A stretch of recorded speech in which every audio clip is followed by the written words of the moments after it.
18 reklamo naman sa EPAL na mga opisyal sa Western Visayas inihain ng Department of Interior and Local Government. Kaugnyan kumuha pa tayo ng kabuang detalye sa pag-ulat ng Bombo Radio Rojas.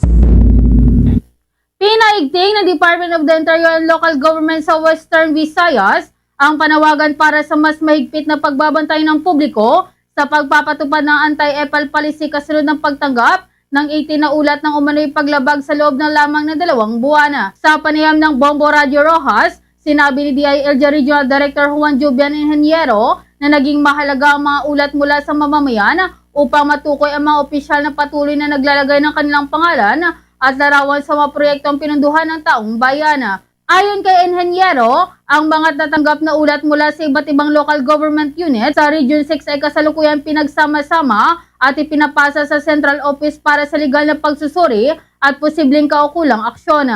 Binigyan din ni Ingeniero na layunin ng anti-EPAL policy na palakasin ang pananagutan sa pamahalaan sa pamamagitan ng pagtiyak na ang mga proyektong pampubliko ay nakasentro sa institusyon at hindi sa personalidad ng mga opisyala. Sa kabila ng mga naitalang paglabag, napansin ng DILG Region 6 ang pangkalatang positibong tugon mula sa mga local government units kung saan marami na umanong lokal na opisyala ang kusa nagtatanggal ng kanilang mga personal na materyales sa mga pampublikong lugar.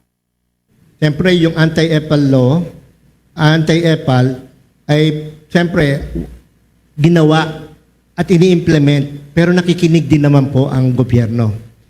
If there is something that needs to be amended, inaakyat din namin.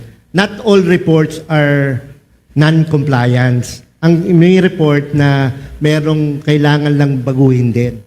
Mula rito sa impila ng Bombo Radio Rojas para sa Bombo Network News. Ito si Bombo Jamilus Deli and this is Bombo Radio Philippines, the #1 in most trusted source of news and information, Basta Radio. Bombo! For the most trusted source of news and information, visit our website at www.bomboradio.com. Follow us on Bombo Radio mobile app, Facebook, YouTube, TikTok, and X, formerly Twitter. Like, share, and stay connected. Anytime, anywhere.